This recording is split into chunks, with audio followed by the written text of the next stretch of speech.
interesting thing that keeps popping up in the Batman shows I find so interesting is they keep talking about fame and the price of fame. And I find that very fascinating. I'd be lying if I said I didn't see a little bit of that as well. Not that I'm like a huge star, I'm not like, whatever, Jim Carrey or something like that, but I mean, you see more and more sort of what you have to, I don't want to say put up with, because for me it's really not that bad yet, but there is a lot of responsibility you have to take to it, and if you're not ready for it, it catches up, and it can really hurt you. So, you know, and I think that's always the thing with these characters, is that they're not ready for it. They want the fame, but they don't want to handle the responsibility that comes with it.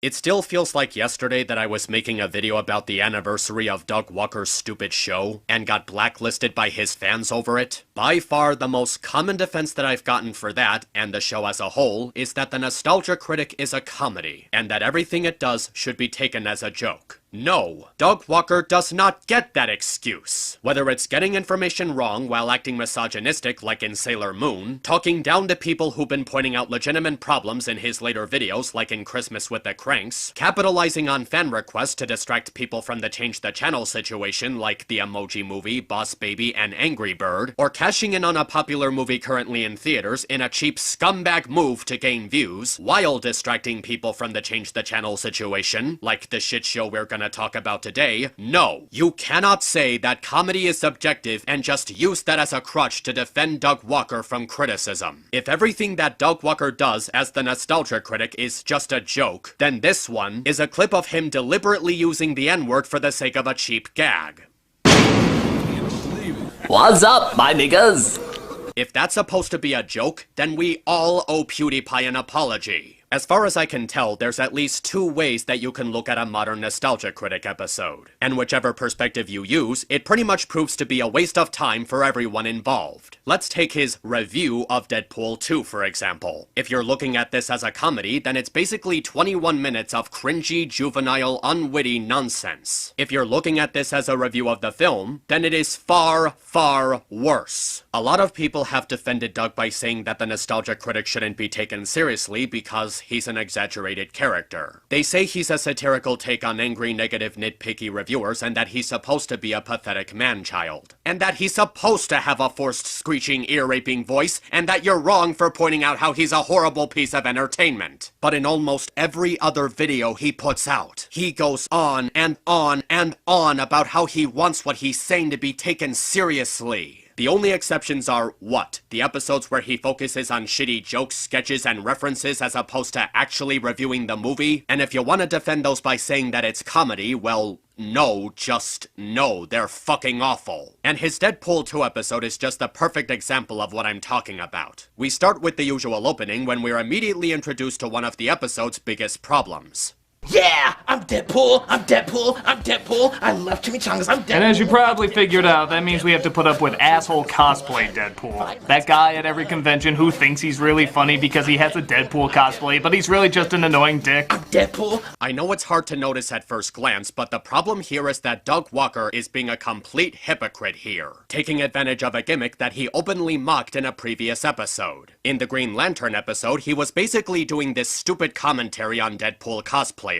I guess because Ryan Reynolds was the main character in that movie. He talks about how they think they're all cool and whatnot, basically saying that just because you're dressed as Deadpool doesn't mean that you can be intentionally annoying. And wouldn't you know it, he ends up trying to emulate that in the episode. Throughout the review, he's having this actor imitating Deadpool's gimmick, trying to use it to his advantage. He tries to write a whole bunch of fourth wall breaking and self-awareness jokes as if it automatically makes them funny. And each and every one just falls flat on its face. I know when it comes to these clipless episodes, they have to resort to using cheap costumes and copying scenes from the movie. I mean, they can't use footage from the movie because it's currently in theaters, despite that Suicide Squad was out on Blu-ray and DVD when that episode came out, so there was literally no point point in making that a clipless episode, but it's done in the most obnoxious and pretentious ways. The self-mockery and self-awareness jokes are just a single gimmick that they constantly run into the ground throughout the episode. Did you think it was funny the first time? No? Well, get used to it because there's about 27 more of these damn things. I know that it's a parody of Deadpool, but the reason that it works in the Deadpool movies and not these shitty sketches is because the self-awareness and self-mockery jokes are exclusive to Deadpool himself. In the movies, he's the only one who ever uses this type of humor, and it's organic to his character because of his personality and background. But here, every single character other than Deadpool is using them, so they don't even feel unique. They're not creative enough because every single character is just exploiting the gimmick at every single opportunity. Also, the Deadpool movies knew that the fourth wall-breaking jokes are irregular in superhero movies. It's more scarce in the genre, and they're not always trying to directly address the audience with them. It draws less outside attention to their universe, allowing them to be more creative in their execution. We've seen fourth wall-breaking jokes plenty of times in the Nostalgia Critic before, so it's really not anything new despite that the episode is treating it like a huge step for the series. And because the fourth wall-breaking jokes here resort to addressing the audience directly, they come across as completely obvious and just too awkward to watch. And like I said, it's highly hypocritical. This is the second time that Doug has called out Deadpool cosplayers for being annoying, but the entire episode is like this. It's cashing in on the idea of doing stuff that Deadpool would do because they think it'll make them look cool and comedic. He's trying way too hard to make this work, and the tone is incredibly narcissistic. He actually thinks that by copying Deadpool's shtick for this episode that it makes it entertaining. It doesn't. It just shows him desperately trying to gain brownie points by imitating a nerdy gimmick, and poorly at that.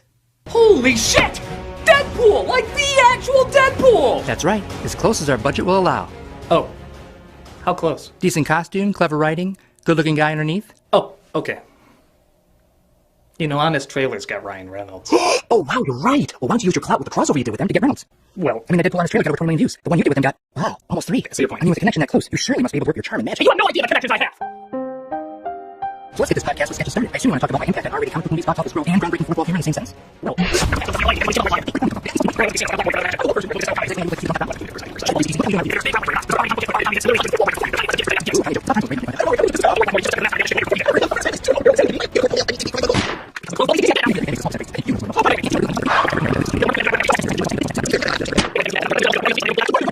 And this is why I don't regret saying anything that I said in my review of Doug's Norm of the North episode. These drawn-out sketches are without question the absolute worst thing that was added to the series. Aside from being painfully unfunny, they're just grinding the pacing of the episode to an exhaustingly slow level. When you go to an episode of the Nostalgia Critic, you expect him to review a movie, right? But instead, they have to spend 3 minutes on this stupid opening sketch. Despite being only 3 minutes long, it feels so much longer because of how blatant and repetitive the humor is. What exactly was the novelty of these fucking things in the first place? I seriously want to know. Why did any single one of Doug Walker's fans ever find these charming or endearing or creative or witty? Because after 5 years of these stupid things, I'm completely sick of it. Everything about Doug's stupid sketches is a desperate plea for attention. Everyone is just dressed up in a cheap Halloween getup that doesn't even look remotely convincing. I've seen cosplayers from grade school who have put more effort into their costumes. They don't do anything with them except obnoxiously imitate scenes from the movie while irritatingly pointing out tropes and cliches, and their use of green screen doesn't even come close to looking integrated. In scenes where they have to run, it's painfully obvious that they're just running in place. The visual appeal is completely ugly with poorly drawn backgrounds and amateur special effects. Aside from that, nobody looks like they're blending into the background properly. All of the actors just look like they've been poorly photoshopped onto a screen cap or a picture. People have been saying that they're supposed to be intentionally crappy looking, which is an absolutely poor defense. This might have been justifiable back in the day when it was just him and a few of his buddies, where his resources were far more scarce and limited. But this is an episode from 2018, an era where they're receiving hundreds of thousands of dollars simply by having people visiting their website. And that's not including all the ad revenue they make off of their YouTube channel. And furthermore, this is an episode that aired after that scummy Indiegogo campaign campaign where they asked their fans for $50,000 to upgrade their equipment. They gave them $90,000 and it still looks like it has the budget of a Nickelodeon sitcom. I don't care if they're supposed to be intentionally bad or whatever. If anything, they just emphasize how cheap and lazy the production of these newer episodes are.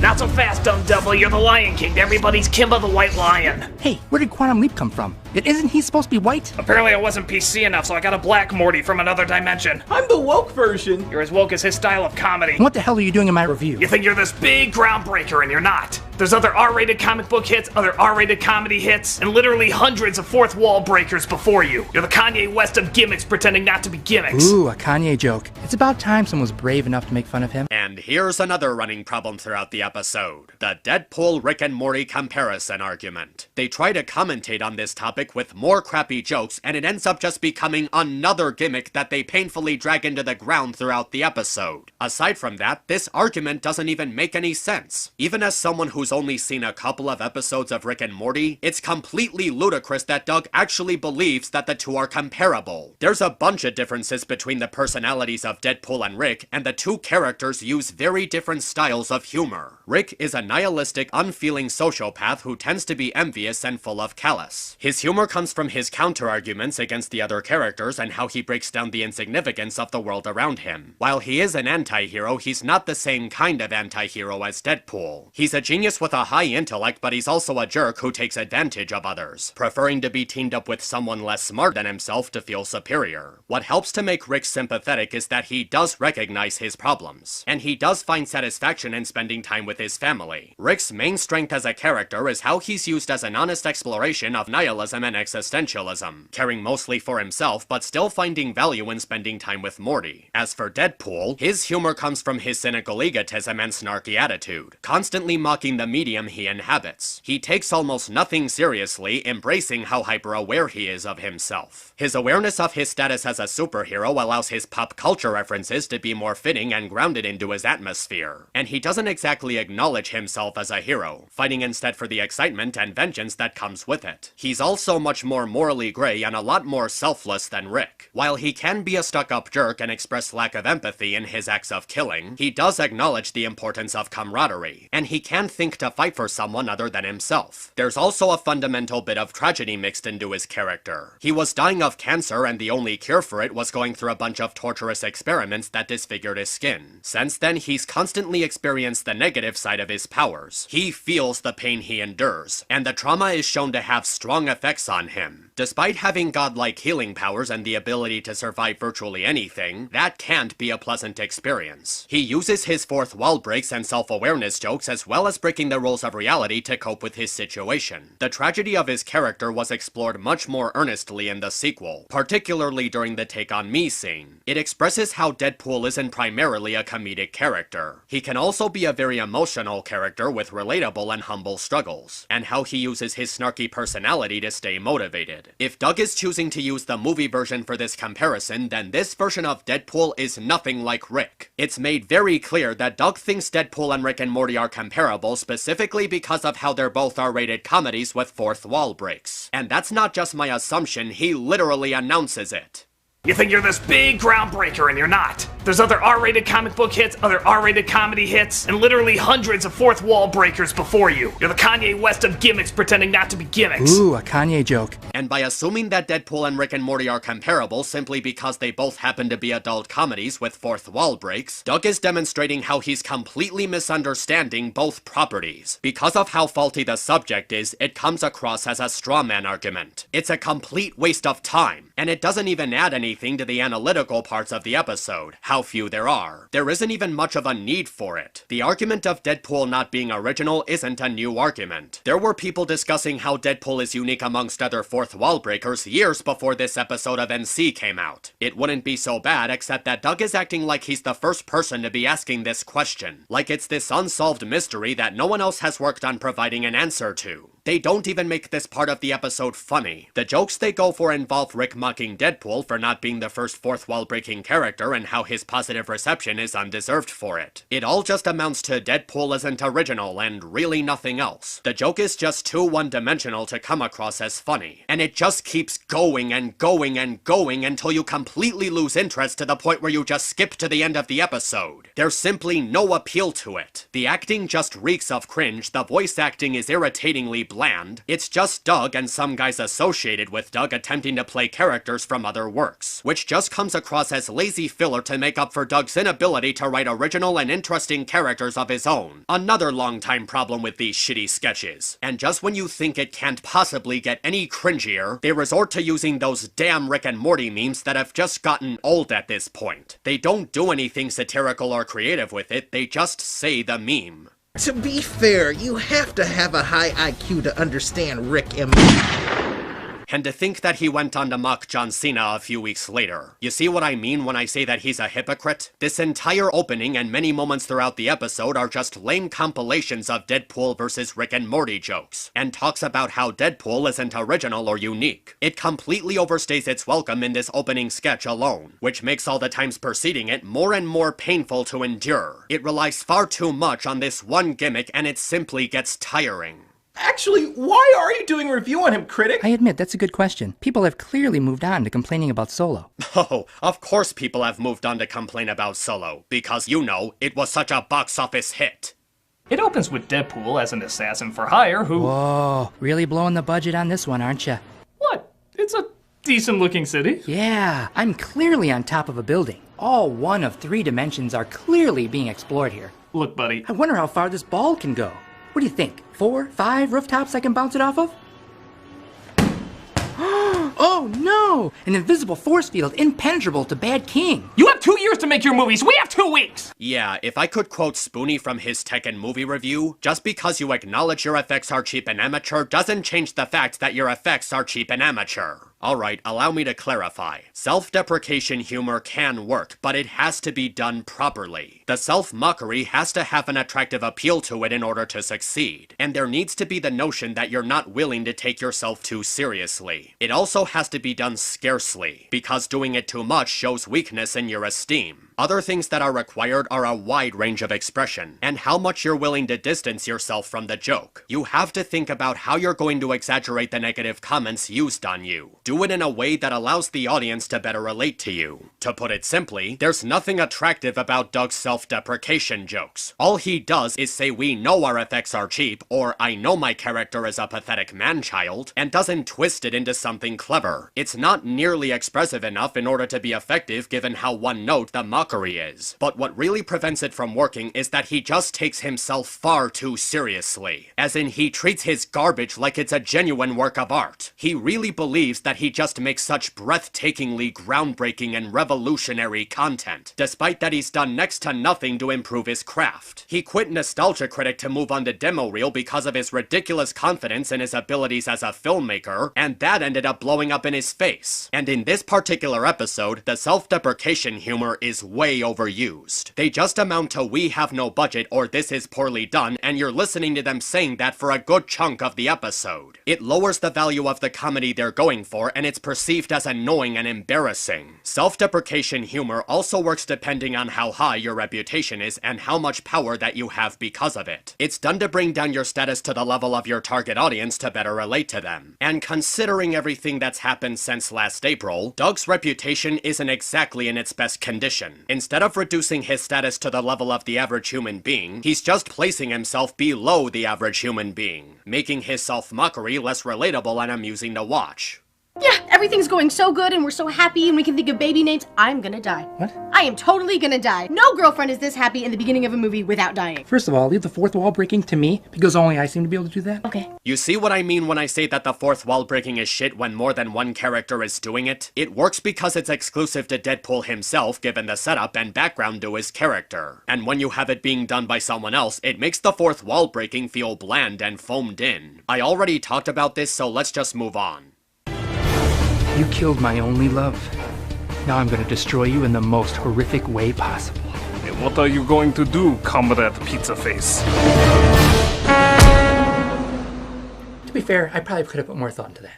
Okay, given the mediocre way they imitate the scene, it shows how Doug completely missed the point of the truck scene. Deadpool didn't just push him in front of the truck. He hugged him and jumped in front of the truck with him. It was done to delve into Deadpool's character by showing how the loss of his love has left him broken and with nothing to live for. His plan was to die along with the gangster, but his powers keep him from dying. He becomes suicidal over the loss of Vanessa, but isn't even able to end it with his mutation bringing him back. That's part of the tragedy of Deadpool's character. He doesn't want to live anymore, but is forced to live on because of his powers. I know I'm getting into this one early, but this is probably the worst thing about the episode, especially if you haven't seen the movie. They're just making shitty jokes about the scenes they're copying while completely misrepresenting them, coming across as highly misinformative. It shows how they cared more about these shitty sketches and pushing out these shitty jokes than actually reviewing the film. If you want to make a sketch series, make a sketch series, not a review. And before you say Nostalgia Critic is just entertainment and nothing else...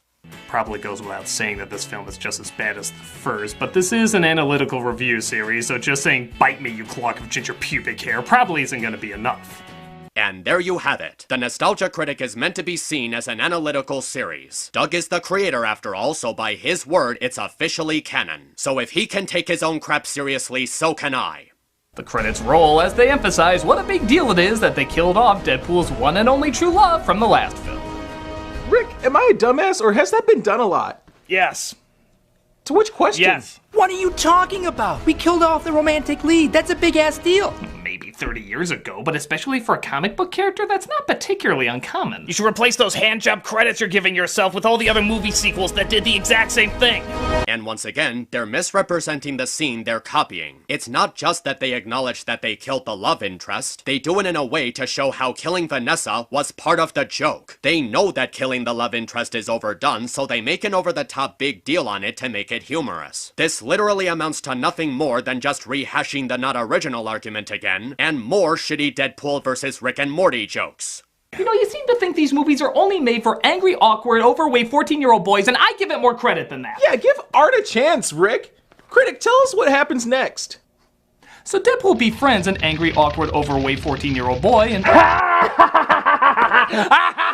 Really? You had to phrase it that way? Oh, just get on with it! Get it? Get it? It was something he said he wouldn't use to describe fans, but then immediately uses it to describe a character in the movie. Aside from this being just another poorly done self-deprecation joke, I don't find the wording offensive as much as it's just lazy. You can see the punchline coming from a mile away. The style that Doug uses just makes it too easy to predict the joke he's going for. And when comedy is predictable, it simply doesn't work. They did terrible things to me in there, things that literally scarred me for life. Note, we are aware this accent is terrible. Tamara's only exposure to New Zealand was an interview she saw with Peter Jackson about the Hobbit movies. We are sincerely sorry to all of New Zealand for this outrage, both the accent and the Hobbit movies. So you can put together a half-assed apology to New Zealand for your crappy sketch, but can't make the time to apologize to all the people whose trust you broke or abused while working with Mike Machad? I know this has nothing to do with the episode itself, but considering recent events, it just makes the joke come across in really poor taste. Oh, I'm sorry. Have you ever seen a Marvel movie? Like, any of them? Yeah, it's basically a bunch of dramatic moments followed by jokes. Hey, what do we say? I'm the only fourth wall breaker, remember? Yeah, why is that? So you can want to be me when you sneak into these films. Is that manipulative or genius? Yes. To which one? Yes. Wow, it's actually kind of amazing. They know that the fourth wall breaking doesn't work if someone besides Deadpool is doing it, and yet they turn it into a running theme all throughout the episode. I'm in the film now! What the hell is this? Oh yeah, I forgot to mention, I used my portal gun to bring in other self-aware characters to emphasize how original you are. You want to break the fourth wall? I literally break it beyond! Do I need to go back to my first argument on why this is bullshit again? We get it. Deadpool wasn't the first fourth wall breaker. And guess what? Neither was Freakazoid. The comparison he's making here doesn't even work because Deadpool was created long before Freakazoid was. This is just another example of how the sketches just go on and on and on. They needlessly take up so much time that could be spent on breaking down the movie, and it just comes across as pointless filler. Right the hell out of nowhere, a character from a dystopian future sees his Kentucky Fried family and journeys back in time because Russell is the one who kills them. Now in the movie, this is just Roland playing Cable, but truth be told, we don't have anyone quite as awesome as that, so we went for the next best thing. I am Cable Boner. I take it I have to watch the show to know what this is. He's a reoccurring character, yeah. Oh cool, another crappy character being brought back specifically for fan service. Okay, so why is it that I don't like Devil Boner even though he's an original character created by Doug and not something from another work? Well, here's the thing. The character himself could work, except that he's being portrayed by Doug Walker, and my reasons for not liking that aren't exactly what you might think. Doug has played the nostalgia critic for so long that it's literally the only character that can possibly be associated with him. It's his entire trademark that he plays this screeching, immature, nitpicky movie reviewer, so taking him out of that comfort zone prevents him from fulfilling another role. Whenever you see Devil Boner, you're just seeing a watered-down clone of one of Doug's other characters. The voice acting just isn't convincing because of how impossible it is to differentiate the two. You're just hearing the nostalgia critic trying to sound like a metal singer or a biker gang member with a sore throat. Every time he's voicing or acting as someone besides nostalgia critic, you're just hearing Doug Walker putting on a crappy impression. There isn't enough enthusiasm or variety in the way he talks to fit the designs or personalities of these different characters.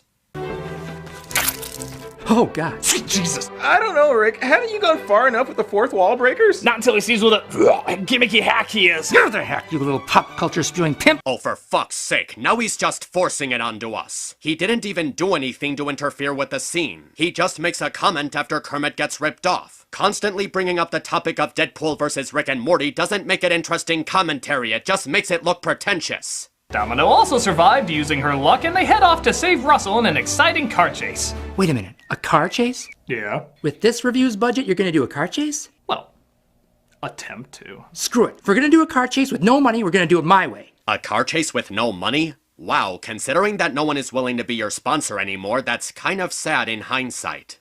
So Cable decides to join the team to see if they can talk Russell out of his evil ways. In Soviet Russia, fourth wall breaks you.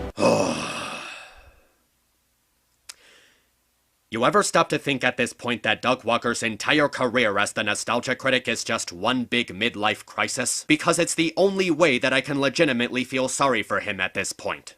X-Force kills the shit out of the scientists that torture the young mutants right before teaching a young mutant that it's wrong to kill the scientists. They didn't kill the scientists, they killed the guards.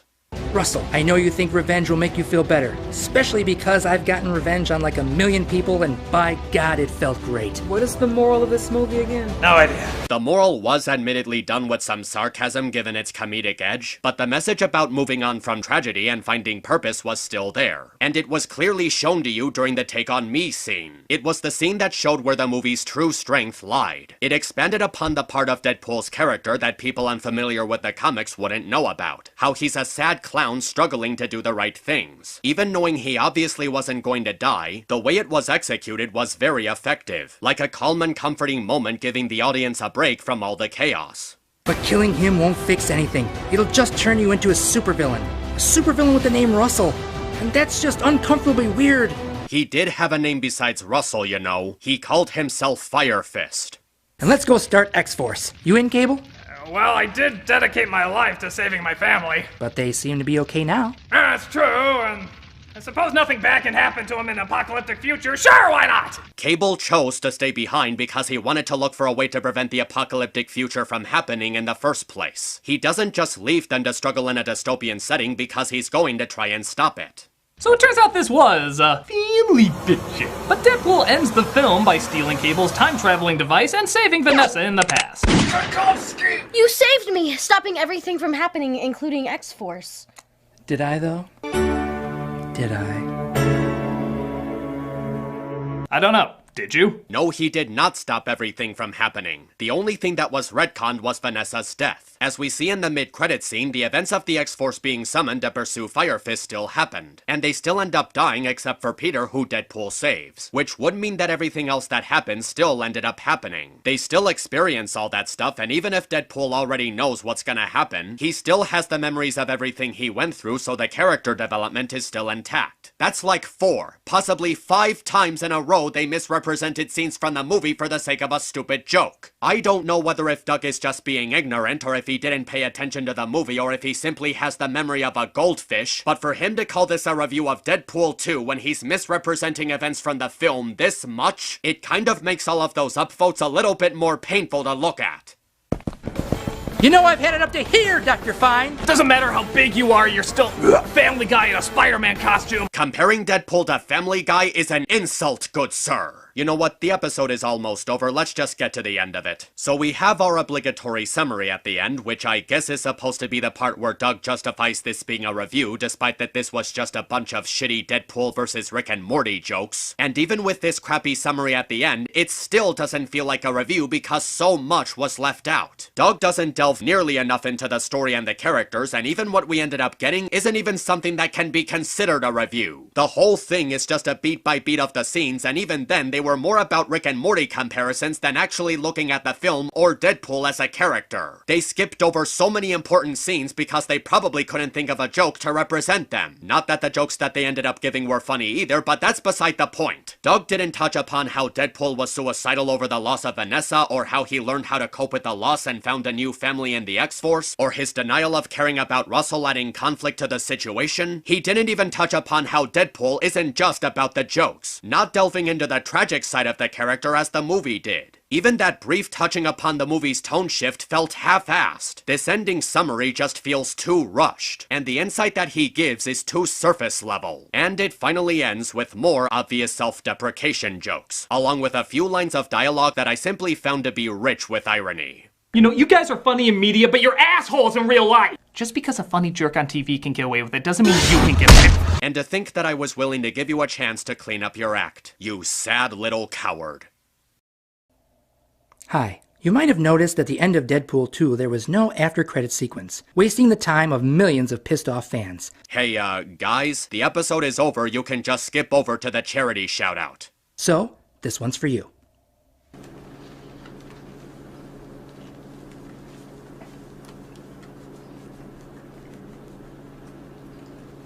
This isn't that good.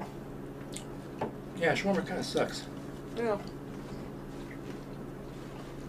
Was this supposed to be the lunch that cost $3,500 if you supported that shitty Indiegogo campaign? Well, at least it wasn't my money that was wasted. This was painful! I can't say for sure if this is the absolute worst episode of The Nostalgia Critic. I mean, there was at least some resemblance of an attempt to analyze the movie. They at least tried to give the sketches some purpose, granted they failed miserably, but I could at least understand the direction it was going. The green screen here isn't as bad as the one from Dragon Ball Evolution, or whatever the flying fuck this was supposed to be. But even when compared to other episodes that were released between 2016 and 2018, this failed spectacularly. After over 10 years of the same old shtick, The Nostalgia Critic has just grown painfully tiresome. Nobody looks even remotely excited to be in this episode, with plenty of stale acting and forced expressions. The writing is so boring, painfully uninspired, and just reeks of cringe. The lack of understanding Doug has of Deadpool's character, or why people like these movies at all, is so baffling, and it makes him look like an amateur. Except he's the fucking face of YouTube movie reviews, and he's supposed to be better than this. And not only does he misrepresent the Deadpool movies, but he also misrepresents Rick and Morty, which is an absolute disservice to the show and especially misinformative to people who haven't seen it. Even from the handful of episodes and clips that I've seen, I can tell you with sheer confidence that the show is absolutely nothing like how they were represented in Doug's shitty sketches. And isn't he breaking his promise to not review anything currently in theaters with this episode? You know, like he did for Wonder Woman, Ghostbusters 2016, Jurassic World, The Force Awakens, and so many others. I won't review anything currently in theaters. I guess he just couldn't resist sinking to a new low for that sweet, sweet money. You know, that "I remember it so you don't have to" line really doesn't work when you're reviewing a movie that just came out 2 weeks prior. And before anyone says that Deadpool fits the nostalgia portion of this show because the Deadpool comics started in the 90s, if a new Superman movie were to come out tomorrow, I could easily apply that exact same flawed logic to it. Given the desperation of his current situation, do you really think he reviewed Deadpool 2 because of its nostalgic connections? Are you really sure that it wasn't because he needed to make a video about a hot trending topic in order to gain extra views to make up for his reduced trafficking and to distract people from the change the channel situation. He didn't review this movie because of its nostalgia connections. He reviewed the movie for the same reason he did all of those currently in theater movie reviews with those shitty clipless sketches. To gain publicity and money. And after the change the channel situation, he's just doing whatever he thinks will gain him views and attention. Whether it's a hot topic movie or fan requested movies. Desperately trying to hold on to whatever he can after the fallout. I mean, he certainly didn't review Deadpool 2 because of his vast familiarity with the character, because if this review is anything to be believed, he really doesn't know enough about him. He even said so himself in his out of character review of the first movie.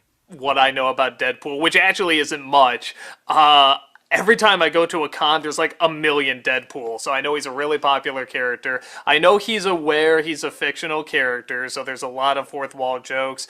I know he's like an action hero who can't like, or kind of an anti-hero, and he does a lot of comedy because he knows he's a character, and he like can get shot and either doesn't feel the pain or heals up or something like that. Even then, I'm still not entirely sure. And he has a thing for chimichangas. And for those of you who want to say he learned more about the character with the passage of time, this episode clearly shows that he obviously didn't. If Deadpool was a one-trick unicorn, as stated while wearing that shitty Rick cosplay, he wouldn't have made 2 hit movies back to back. What really makes his insight on Deadpool so terrible is that he clearly didn't do any research on the character. In the opening interlude, he didn't even discuss Deadpool's creator and how different writers would later add to his personality. I mean, he was willing to do it before. He binge-watched every single episode of The Last Airbender in preparation for Shyamalan's shitty movie adaptation. And you wanna know a little fun fact about the episode? Apparently on Wednesday it was uploaded on their YouTube channel exclusively, and it wasn't even on their website yet. You know, it's quite possible that they did this because they wanted to drive attention to their YouTube channel to get people to subscribe to them. I mean, seeing the episode on their website wouldn't have immediately added to their sub count, and if you want to think that I'm going crazy and just assuming this, somebody actually made a tweet about it, so I don't think that I'm the only one with this theory in mind. The most repetitive comment that I've gotten from Doug Walker's defenders by far is the old classical saying that it's just his opinion. And I should leave him alone because he's just trying to make people laugh while talking about movies. That's all he's doing. Doug Walker never hurt anyone.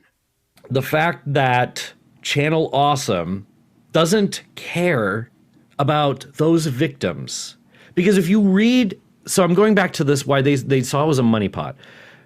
What they saw was, we're going to get sued for this sexual harassment thing. We're going to get sued because Jew Warrior shot himself in the head. We're going to get sued for all of this stuff, right? But the victims, do you realize they're also in a very tricky fucking position? Because if they come forward, but there's no, I mean, it's very difficult to prove things now, but if they come forward, his wife could sue them. Do you see? I don't understand why you guys are so fucking stupid. You guys were like hiding a fucking sexual predator? Why? Was he getting that many views? I didn't get them. And I also, I really despise the fact that my only ever crossover, like full-on crossover with any other producer, and I'm blaming all of you guys for being dicks, is no, I'm not, is with Justin. I have one fucking crossover, and it's with the goddamn suicidal rapist. Great. Good. That's good. That's really good for my PR. If Doug is going to have an opinion on something, the very least that he can do is make sure that opinion is better thought out and closer to the facts. Because this episode was a masterpiece of failure. In this pathetic attempt to cash in on the Deadpool hype, he puts together a video that not only fails at giving interesting insight on the Deadpool movies, but also fails at being humorous. I know there's several more things in the episode that I didn't touch upon, but it's honestly moot points compared to everything else, and I honestly would have been wasting my time. Because even without those other scenes and moments that I didn't bring up, the problems with this episode are so easy to recognize. The comedy is stale and severely lacking in wit. The pacing is obnoxiously slow. The Rick and Morty scenes are beyond forced. The complete misunderstanding that Doug Walker has of both Deadpool and Rick and Morty is embarrassing. And it simply doesn't work as a review because he doesn't say anything interesting or insightful about the movie. There are other reviewers who have gone into far more detail about the quality of the Deadpool movies than Doug Walker could ever even even hope to. And the fact that he continues to care more about pushing this bullshit instead of addressing the situation and simply apologizing for his involvement makes this episode a little, no, scratch that, it makes this episode a lot more unclean and uncomfortable to sit through. But if there was one thing that I could take back in my review of his Norma the North episode, it would be this. I completely take back feeling sorry for Tamara and Malcolm because they no longer deserve it. If they're gonna back up Channel Awesome and continue to support Mike, Doug, and Rob after all the shit they've pulled, they're simply just as oblivious. God damn this show. Now I really need a break. As if reviewing The Last Jedi wasn't stressful enough. Thanks for watching, and please, for God's sake, stop doing this, people. Just stop doing it. It's really not a hill worth defending anymore. God, I need some time off. I'm gonna play some Kingdom Hearts for a while.